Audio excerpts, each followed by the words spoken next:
మీ మోకాల నొప్పులకు ఎటువంటి సర్జరీ లేకుండా ఎపియాన్ పెయిన్ క్లినిక్ అందిస్తున్న అత్యాధునిక చికిత్స.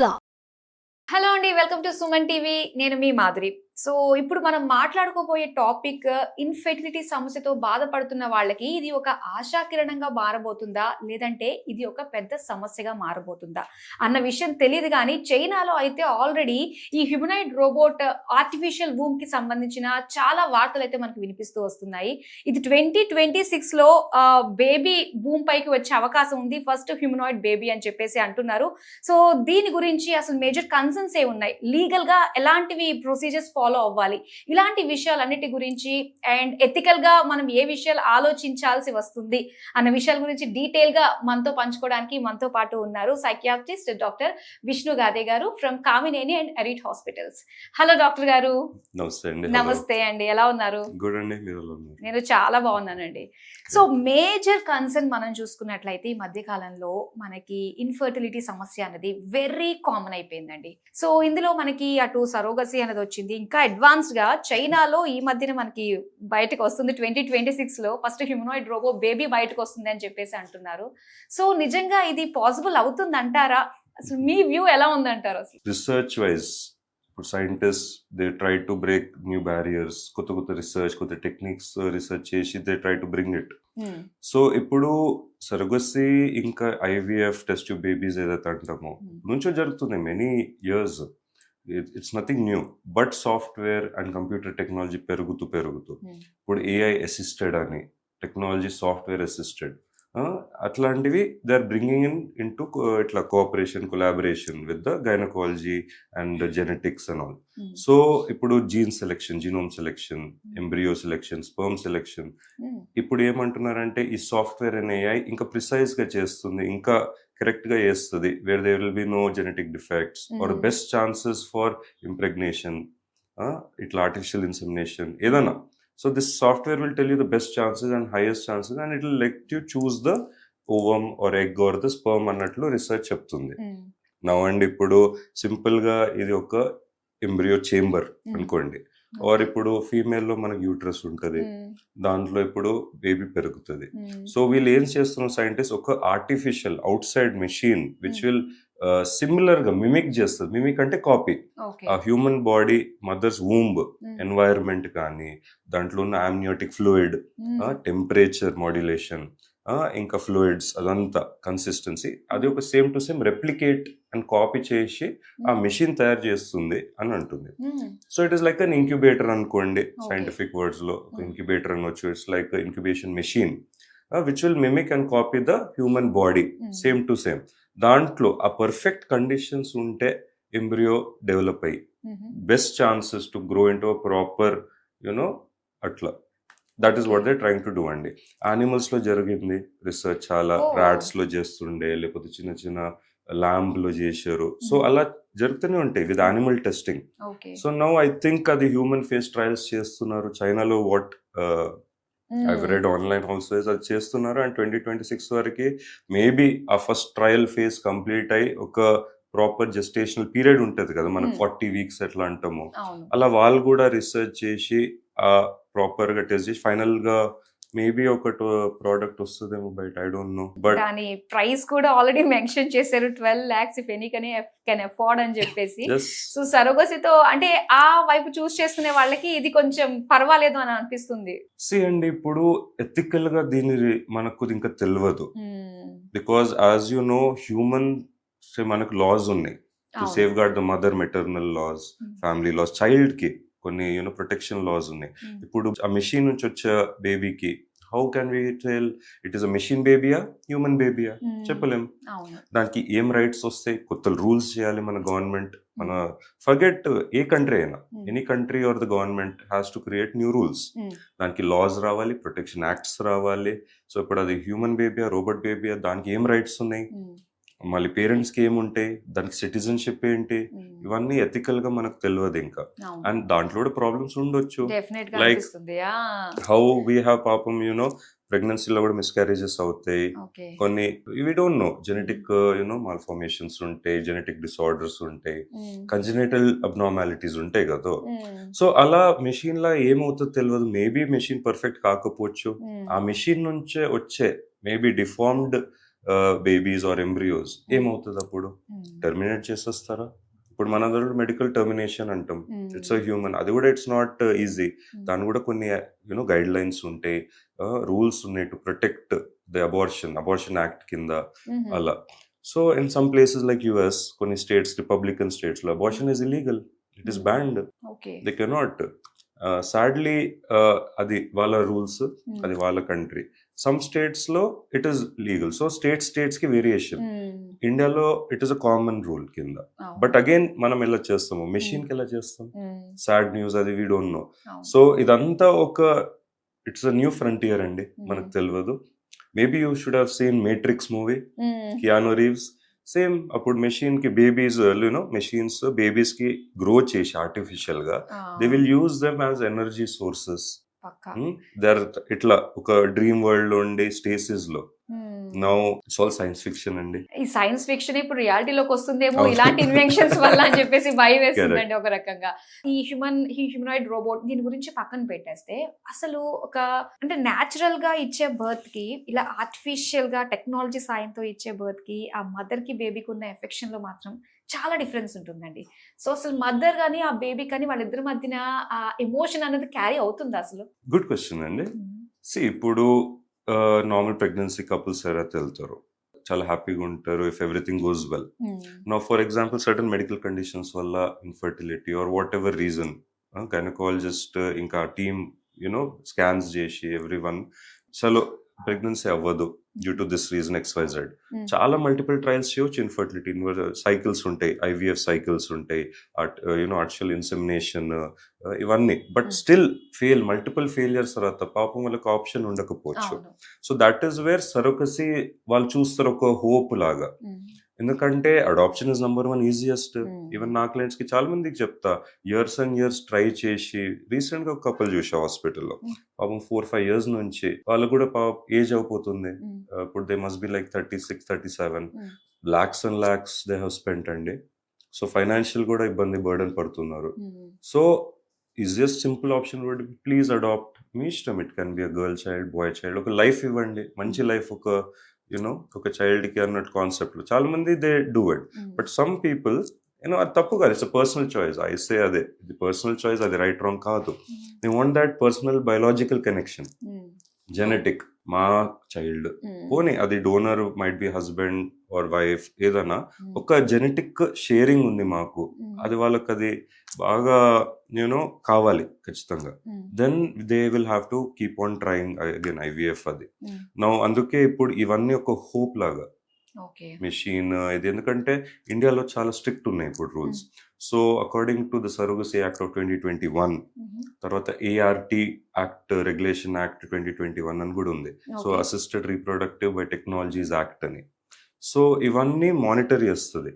Shahrukh Khan surrogacy through he had one son. Karan Johar, he had twins through surrogacy. And South India lo Nayanthara. Yes. So this was all before. I think it was 2012, 2013, 15 madhyala. But after that period, rules chala strict అయిపోయింది. Now after 2021 post December act వచ్చినప్పటి నుంచి it has become very strict and almost it is not easy. There is a process. First doctor certificate తీసుకోవాలి. ఎందుకు you have to prove why you are not able to get pregnant. IVF కి మీరు ఎందుకు వెళ్ళినా కూడా అవ్వట్లేదు, reason చూపించాలి. అది తర్వాత రిజిస్ట్రేషన్ చేయాలి స్టేట్ కౌన్సిల్ తో, తర్వాత నేషనల్ బాడీస్, రెగ్యులేటరీ బాడీస్ ఉన్నాయి, వాళ్ళ సర్టిఫికేట్ కూడా కావాలి. తర్వాత కోర్ట్ కూడా ఒక ఆర్డర్ లాగా ఉంటది. When you have to select surrogacy and surrogate తర్వాత పేరెంట్స్ ఉంటారు కదా, వాళ్ళు ఒక లీగల్ అగ్రిమెంట్ చేయాలి. కోర్ట్ ఆర్డర్ కూడా ఉంటుంది ఒకటి. ఆ లీగల్ ఆర్డర్ మీద సైన్ చేసి then they have to make an agreement. Some things there actually very good to protect the surrogate mother. So ఆమె పాపం జాబ్ చేస్తున్నది, లాస్ ఆఫ్ పే ఉండొచ్చు, మెడికల్ బిల్స్ కవర్ చేయాలి. మేబీ 2 years, 1-2 years తర్వాత కూడా post delivery of the surrogate mother ఆమె safety కోసం ఇన్సూరెన్స్ ఏమైనా అవసరం ఉంటే హెల్త్ ఇన్సూరెన్స్ బిల్స్ వీళ్ళు కవర్ చేయాలి. అలా కొన్ని రూల్స్ పెట్టారు సుప్రీం కోర్ట్ వాళ్ళు.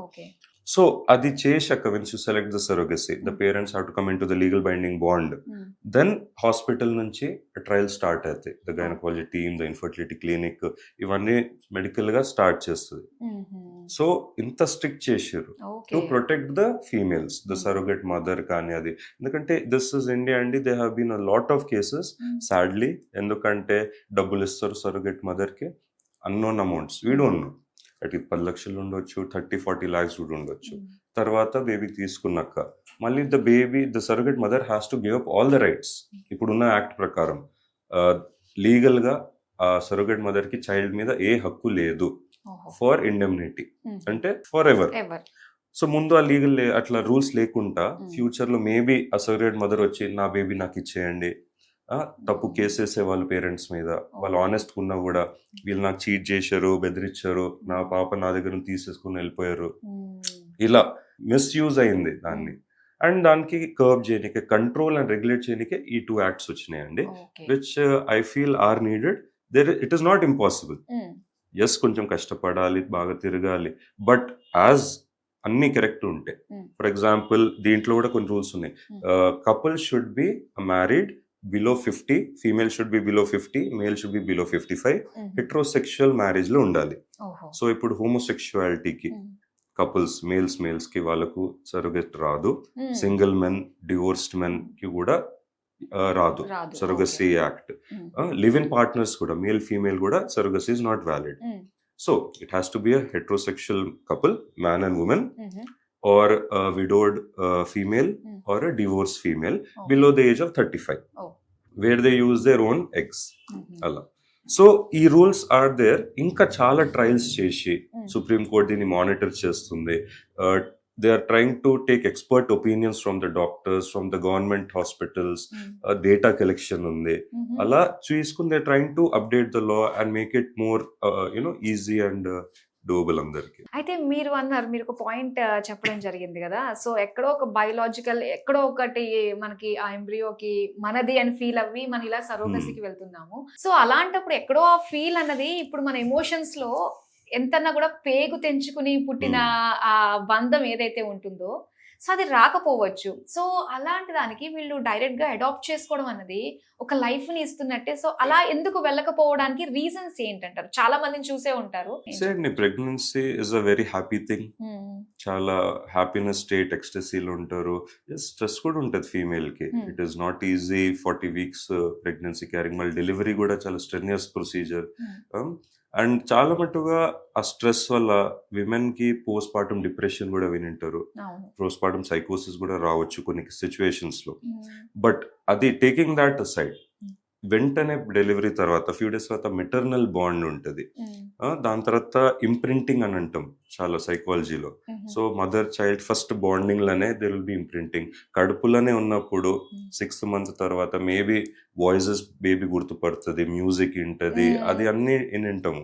So these all connection womb లోనే స్టార్ట్ అయిపోతుంది. నా ఇది మెషిన్ లో ఉన్నప్పుడు ఎలా వస్తుంది వీ డోంట్ నో. నా ఆ maternal bonding is very unique. So అది ఉన్నప్పుడు బేబీకి డెఫినెట్లీ ఆ కనెక్షన్ ఉంటుంది, మదర్లీ లవ్, మెటర్నల్ లవ్ ఉంటుంది. సమ్ సర్టన్ సినారియోస్ లో due to this there might be some neurochemical imbalance brain లో post delivery or stressful condition during pregnancy వల్ల immediate గా there will be psychological disturbance. దానివల్ల attachment రాకపోవచ్చు, depression రావచ్చు mother కి, anxiety, tension కూడా రావచ్చు. So we do that treatment medical అండి. మెడికేషన్ ఉంటుంది, కొంచెం కౌన్సిలింగ్ ఇస్తాము, మొత్తము హాస్పిటల్లో we take care of the mother కూడా. ఫ్యూ డేస్ తర్వాత definitely they return back to the normal psychological state ముందు ఎలా ఉండే. బట్ ఇది 10%, 15% అనుకోండి. But rest immediately in my experience ఆ బాండింగ్ ఏదైతే ఉంటుందో వెంటనే వచ్చేస్తుంది. Okay, so I just want to know అండి, అసలు పోస్ట్ పార్టమ్ ఈ డిప్రెషన్స్ ఇవన్నీ రావడానికి రీజన్స్ ఏంటంటారు అసలు? అండి again it is a very intricate chemical imbalance in the brain అనుకోండి. డోపమిన్, సెరోటోనిన్ ఇవన్నీ కెమికల్స్ బ్రెయిన్ లో ఉంటాయి which modulate hour emotions.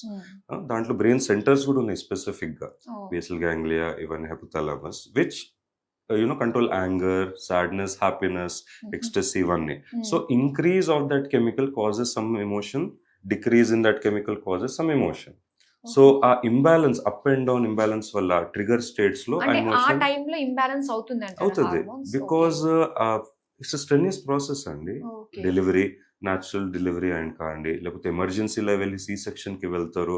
The mother is put under చాలా stress, body, physically, mentally. So దాంట్లో sadly that chemical neurological imbalance వచ్చినప్పుడు, neurochemical, then they can land in depression state or stressful state where negativity వచ్చేస్తుంది. బేబీకి చూసే happiness రాదు, ఆ smile రాదు. కొందరికి పాపం సాడ్లీ వెంటనే బ్రెస్ట్ మిల్క్ ఎక్స్ప్రెషన్ రాదు. డేస్ పట్టవచ్చు, అవర్స్ పట్టవచ్చు. స్లోలీగా we try to bring the patient back to the normal condition. Medications తో కొంచెం ప్లెజెంట్ ఎన్వైరన్మెంట్ కామ్ చేసి and in few days the mother recovers అండి. సో మళ్ళీ ఆ బాండింగ్ డెఫినెట్ గా వస్తుంది, కాదని కాదు. It might take some time in such conditions, but normally it is immediate. So actual ఇప్పుడు జరుగుతున్న సిచ్యువేషన్స్ బట్టి మనం చూస్తున్నట్లయితే, సో ఒక మనిషికి మధ్య చూస్తుంటేనే భయపడిపోతున్నాం. ఎందుకంటే చాలా టాక్సిక్ రిలేషన్షిప్స్ లో ఉంటున్నారు అందరూ కూడా. సో పిల్లలు తల్లిని చంపేస్తున్నారు, తల్లులు పిల్లల్ని చంపేసుకుంటున్నారు. సో ఎలాంటి అంటే సైకలాజికల్ గా ఎలాంటి సిచ్యువేషన్ వాళ్ళు వెంట ఆన్ అవుతున్నారు అంటున్నారు అసలు? మాధురి గారు, this is a very very tricky subject. So చాలా డెప్త్ కి వెళ్ళాలి. ఎందుకంటే సైకలాజికల్ మైండ్, ఆ స్టేట్ ఆఫ్ మైండ్ ఎలా ఉండే ఆ పర్సన్ అప్పుడు. పర్సనాలిటీ డిసార్డర్ ఉంటుంది, కొందరు సోషియోపాథిక్ ట్రేట్స్ అంటాం, సైకోపాథిక్ ట్రేట్స్ అంటాం, బార్డర్ లైన్ ట్రేట్స్. సో మనిషిలో చిన్నప్పటి నుంచి కొంచెం జెనెటిక్గా ఏమైనా ఉందా, సైకలాజికల్ ఆర్ సైకియాట్రీ ట్రేట్స్ కొన్ని ఏమైనా ఎలా ఉన్నాయా? గుర్తించగలుగుతామండి చిన్నప్పుడు పిల్లల్లోని? దాన్ని ఎలా మనము ఐడెంటిఫై చేయొచ్చు అసలు? 10 పిల్లలు ఉన్నారనుకోండి, ఆడుతున్నారు. సో అందరూ ఒకలాగా చేయడం నార్మల్ అనుకుంటాం. When one kid, girl or boy, abnormal behave చేస్తుండు, which is not according to the age group, totally ఉల్టా చేస్తున్నాడు, సంథింగ్ డిఫరెంట్, అగ్రెషన్ చూపించవచ్చు, లేకపోతే అలోన్ గా కార్నర్లోనే కూర్చుంటుండు, ఐ కాంటాక్ట్ ఇయ్యడు. ఇంకొకటి కూడా నోటీస్ చేయొచ్చు, ఇప్పుడు చిన్న చిన్న అగ్రెషన్ ట్రేట్స్ తోని చూసినాను. ఇప్పుడు యాంట్స్ ఉన్నాయి, లేకపోతే ఏదైనా స్మాల్ ఇన్సెక్ట్స్ కి చిన్న చంపేస్తూనే ఉంటారు. ఒకసారి మనం ఆడుకోవడంలో మనం కూడా చేస్తాం చిన్నప్పుడు. లేకపోతే ఆ కాక్రోచ్ కానీ ఏదైనా చిన్న ఇన్సెక్ట్, బర్డ్ ఇట్లా ఊరికే చెప్పడం, దాంట్లో is getting some satisfaction. Then we need to identify some example లాగిస్తున్నాం, అదొక ఎందుకు చేస్తున్నారు అలా, ఎందుకు సాటిస్ఫాక్షన్ వస్తుంది అలా.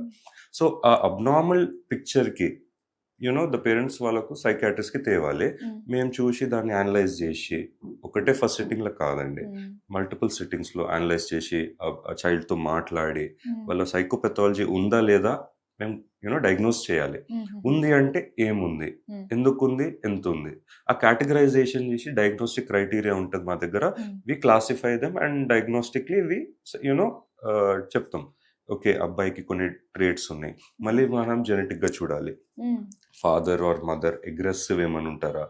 Sadly parents, father might be an alcoholic, పిల్లలకు కొడతాడా, అబ్యూజ్ చేస్తాడు, is there violence at home, domestic violence ఉందా? బాబు చిన్నప్పటి నుంచి చూసి అది కరెక్ట్ అనుకుంటాడు. ఒక హస్బెండ్ డ్రింక్ చేసి ఎవ్రీడే వైఫ్ కొట్టడం, బాయ్ చూసిండు అనుకోండి, for example 5-year-old bye daily చూసి 5 years, వాడు కూడా పెద్దగా టీనేజ్ లో ఏమనుకుంటాడు, అదే కరెక్ట్. మేబీ ఆయనకు ఒక గర్ల్ ఫ్రెండ్ రావచ్చు, గర్ల్ ఫ్రెండ్ కూడా అట్లనే అబ్యూస్ చేయొచ్చు, నా ఫాదర్ చేసిండు అదే కరెక్ట్, అదే లవ్ అనుకోవచ్చు. సో ఆ delusion or psychopathology, abnormal thinking కి మనం చిన్నప్పుడే కరెక్ట్ చేయాలి. It can be through counselling or guidance or medications కూడా ఇఫ్ నెసెసరీ. సో చిన్నప్పటి నుంచి మీరు అన్నట్లు childhood identification is very important అండి. మోల్డింగ్ చిన్నప్పుడు చేయడం చాలా ఈజీ. ఫర్ ఎగ్జాంపుల్ 18, 20, 21 తర్వాత చాలా టఫ్ అయిపోతుంది. అండ్ ఆ టైంలో వాళ్ళు చాలా స్మార్ట్ కూడా అయిపోవచ్చు. ఇప్పుడు మనం చూస్తాం సైకోపాథిక్ ఈ కిల్లర్స్ కానీ criminals, they'll be very smart, కొంచెం సీక్రెట్ గా చేస్తారు, దొరకకుండా చేస్తారు. ఇవాళ రేపు నెట్ఫ్లిక్స్ లో కూడా ఓపెన్ అప్ అవ్వరు, అసలు షేర్ చేసుకోరు కదా, ఏది వాళ్ళు చేసుకోరు. సో సీక్రెట్ గా చేస్తారు. ఇంటర్నెట్, గూగుల్ ఎంత ఈజీ అయిపోయిందండి ఇవాళ రేపు. ఓపెన్ గా వెరీ చెప్పాలంటే how to do a crime పెడితే ఏఐనే ఇప్పేస్తుంది. చాట్ జీపీటీలో కూడా మొన్న నేనే టైప్ చేసిన, ఒక సినారియో క్రియేట్ చేసిన, I want to rob certain shop, ఇది how can I do it, అలా ఒక సినారియో చాట్ జీపీటీనే చేసింది మంచిగా, ఇలా కూడా చేయొచ్చు అని. సో ఆ regulations maybe companies should regulate, I feel. కొంచెం ఎందుకంటే ఇప్పుడు ఫర్ ఎగ్జాంపుల్ నాకు క్యాన్సర్ ఉంది, పేషెంట్ పోయి గూగుల్ ఇంకా చాట్ జీపీటీ కొట్టేస్తున్నారు, నాకు క్యాన్సర్ ఉంది, డాక్టర్ ఈ టాబ్లెట్ పెట్టిండు, what is the best treatment. So ChatGPT చెప్తుండు, ఈ టాబ్లెట్ తో ఇది సైడ్ ఎఫెక్ట్ ఉండొచ్చు, put this tablet. So that patient coming next day హాస్పిటల్కి, డాక్టర్ ఈ టాబ్లెట్కి సైడ్ ఎఫెక్ట్ ఉందంట, ఇది వద్దు ఇది పెట్టండి. సో వాళ్ళే మనకు చెప్తున్నారు ఇది చేయండి ఇది వద్దు అని. So that is dangerous I feel. Okay. వాళ్ళకి తెలియదు పాపం, అవును. ఏదో గూగుల్ చెప్పిందంటే నమ్మేస్తున్నారు. కానీ actual doctor who studied 15 years అంత ప్రాక్టీస్ చేసి చదువుకుని ఒక రీజన్ తో చెప్తాం. Yes they might be human errors, but we do ఆ ట్రయల్స్ కూడా. అట్లా అని చెప్పి మనం రెక్లెస్ గా పెట్టమేది. సో అది కూడా వీ నీడ్ టు చేంజ్ అండి. మానిటరింగ్ మీరు ఎట్లా అన్నారు, ఏఐ ఇప్పుడు బాట్స్ ఇది, అట్లానే చాట్ జీపీటీ, గూగుల్. అలానే ఫ్యూచర్ అంతా కూడా ఏఐ మీద పూర్తిగా డిపెండ్ అయిపోతుంది. సో దాని వల్ల వచ్చే సైడ్ ఎఫెక్ట్స్ చాలా ఉంటాయని అర్థమవుతుంది. సో పాజిటివ్ వేలో తీసుకుంటే పాజిటివ్ గా ఉంటుంది, కొంచెం బియాండ్ తీసుకుంటే దానికి తగ్గట్టుగానే మనం అనుభవించాల్సి వస్తుంది. సో డిపెండెన్సీ ఆఫ్ ఏఐ గురించి మీరేం చెప్తారు? డిపెండెన్సీ ఆఫ్ ఏఐ ఇప్పుడు కొత్త జానర్ అండి. ఇట్ ఈస్ నిజం, అది అవుతుంది. ఎనీ న్యూ టెక్నాలజీ, ఇప్పుడు ఫర్ ఎగ్జాంపుల్ సోషల్ మీడియా కూడా వచ్చినప్పుడు చాలా బూమ్ అయింది. ఫేస్బుక్, ఇంకా ఇన్స్టాగ్రామ్, స్నాప్చాట్ అన్ని కూడా చూస్తే అడిక్షన్ అవుతుంది. ఇప్పుడు చిన్న చిన్న పిల్లల్లో, టీనేజర్స్ లో cell phone addiction, internet addiction అని.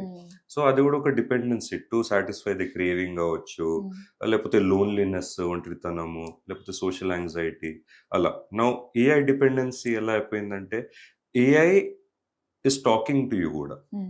ఫర్ ఎగ్జాంపుల్ మన ఫోన్లోనే ఆండ్రాయిడ్ ఉండే సిరి, యాపిల్ది for example, it will respond to you when you talking. Hey Siri, నాకేముంది వాళ్ళ అపాయింట్మెంట్స్ అంటే చెప్తుంది, మీకు ఈ టైంకి అపాయింట్మెంట్ ఉంది, ఈ మీటింగ్కి వెళ్ళాలి. నౌ చాట్ జీపీటీ కూడా అలా ఫ్యూచర్లో ఇంకా గ్రోత్ వస్తుందన్న feeling, where it will become more humanoid, ఇంకా హ్యూమన్ బాడీకి, హ్యూమన్ మైండ్కి, స్పీచ్కి రిలేటబుల్. సో జనాలు, for especially people in depression అనుకోండి, ఇప్పుడు సైకాట్రిక్ కాన్సెప్ట్ లో మాట్లాడతారు, లోన్లీగా ఉంటారు. కొందరు సోషల్ యాంగ్జైటీతో పాపం పేషెంట్స్ బయటికే వెళ్ళారు ఇంటి నుంచే. వాళ్ళు ఏం చేస్తారు అంటే చాట్ జీపీటీతో మాట్లాడతారు. మాట్లాడి ఒక బెస్ట్ ఫ్రెండ్ లాగా connection. It is not right, it's a machine. కానీ దాంతో ఒక ఫ్రెండ్షిప్ చేసుకుని, ఒక బాండ్ పెంచుకుని, దాంట్లోనే ఫాల్స్ రియాలిటీలో బతికే ఛాన్సెస్ ఉంటుంది. అదే నా బెస్ట్ ఫ్రెండ్, ఏఐనే నా బెస్ట్ ఫ్రెండ్, నా బ్రదర్, నా ఫ్యామిలీ మెంబర్. అండ్ దెన్ వాళ్ళు డౌట్ చేయడం స్టార్ట్ చేస్తారు ఫ్యామిలీ మెంబర్స్ కి. Kriti Sanon robot movie same concept. Exactly. So అదొక ఫాల్స్ రియాలిటీ అండి. ఎస్, నేనేమంటా, మీకు అంతే లోన్లీనెస్ ఉందంటే ఒక పెట్ తెచ్చుకోండి. It can be small dog, fish, cat, ఒక యానిమల్, రియల్ ఒక ఆర్గానిజం తో పెంచుకోండి connection. Take care of it. Computer తో ఏమవుతుంది, అది ఫ్యూచర్ లో చెప్పేది నిజం అయిపోవచ్చు. Yes, there are some stories నేను ఇంటర్నెట్ లో చూసిన, ఫారిన్ కంట్రీస్, యూరోపియన్ కంట్రీస్ లో, వేర్ చాట్ జీపీటీ బాట్ అంటాం, చాట్ బాట్స్, ఫీమేల్ లాగా చూసి ఆ మనిషి ఆ కంప్యూటర్ నే గర్ల్ ఫ్రెండ్ లాగా నమ్మేశాడు. ఫ్యూచర్ అమ్మాయి ఏది చెప్తేనే చేసేవాడు. అండ్ ఆబ్వియస్లీ మనకు తెలియదు అది ఎలా మైండ్ అంతలా వెళ్ళిపోతుందా అండి, అంతలా నమ్మేసి. ఇన్ సివియర్ డిప్రెషన్ స్టేట్, సైకోసిస్ అని కూడా ఒకటి ఉంటది. సైకోటిక్ ఫీచర్స్ రావచ్చు, హాలుసినేషన్స్ రావచ్చు, ఆడిటరీ, విజువల్, అండ్ ఆ ఫాల్స్ రియాలిటీలో బతికేస్తారు. ఎక్కడ అంటే అదే నిజం అనుకుంటారు. That is a very dangerous state, medical emergency అండి. You have to treat it in psychiatry hospital with medications. So ఎందుకంటే అది ఎంత నిజం అవుతుంది అనుకోండి, ఫ్యూచర్ లో there has been suicidal attempts కూడా అండి. సో మెయిన్ ఏంటంటే లోన్లీగా ఉన్న వాళ్ళ నుంచి ఇలా డిప్రెషన్ ఫీల్ అవుతూ ఉంటారు కదా, లోన్లీ అండ్ పర్సనాలిటీ ట్రేట్స్ కూడా అండి. Anxiety, social anxiety, avoidant behaviour, dependent personality, ఇంకా డిప్రెషన్ లో చాలా మటుగా కామన్ గా they need someone to listen to them. రేపన్నా ఎంత బిజీ ఉన్నామండి, మన ఫ్యామిలీకే మనం 5-10 minutes చేయడం గ్రేట్. సో అలాంటిదే చాట్ కంప్యూటర్ 24 hours టైం ఇస్తుంది. So that dangers and dependence on AI is a very dangerous field in the future I feel అండి. మనం కంట్రోల్లో ఉండాలి, మెషిన్ మన కంట్రోల్ చేయొద్దు. ఏదైనా అది ఫోన్ కావచ్చు, smart phone, tablet, chat GPT, bots. Future లో ఇప్పుడు China Tesla humanoid machines create చేస్తుంది, విచ్ విల్ హెల్ప్ ఇంట్లో చిన్న చిన్న వస్తువులకి, కుకింగ్ కావచ్చు, like personal assistant, personal butler లాగా. Very soon, I think 5 years లో మనం కొనుక్కుంటాం కూడా ఆ రోబోట్స్ కి ఇంట్లో, యాజ్ హెల్ప్, హౌస్ హెల్ప్ లాగా. సో అప్పుడు ఈ ఏఐకి తీసి మిషన్ లో పెట్టండి. మీరు అన్నట్లు Kriti Sanon movie same to same, but in a crude version. Dependency of AI is a danger I So, feel. Yeah definite గా అనిపిస్తుందండి. ఫ్యూచర్ గురించి ఒకసారి మనం డిస్కస్ చేసిన దాన్ని బట్టి ఆలోచిస్తుంటే చాలా భయం వేస్తుంది కూడా అట్ ది సేమ్ టైం. అయితే ఇక ఫైనల్ గా ఇప్పుడు ఈ మెషిన్స్ ఎన్నొచ్చినా కూడా మనకి డీవియేషన్స్ చాలా ఎక్కువైపోయినాయి మన చుట్టూ కూడా.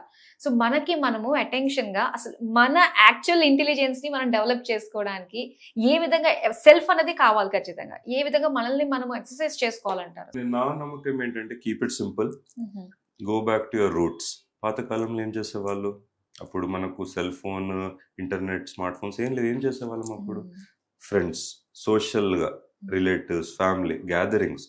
Every week Sunday family gathering అన్న ఫ్రెండ్స్ గ్యాదరింగ్ ఉంటుండే, ఇంట్లో భోజనాలు చేస్తుండే, లంచ్ డిన్నర్. సో అట్లా సోషల్గా మళ్ళీ we have to get in to that gathering అండి. జనాలు కలవాలి, బయటికి, ఇంటి నుంచి బయటికి వెళ్ళాలి, అలోన్గా ఉండకపోయినా. ఆఫీస్ ఫ్రెండ్స్తో you can go to a restaurant, ఒక డిన్నర్ చేయండి. తర్వాత ఫిజికల్గా యాక్టివ్ అయిపోండి.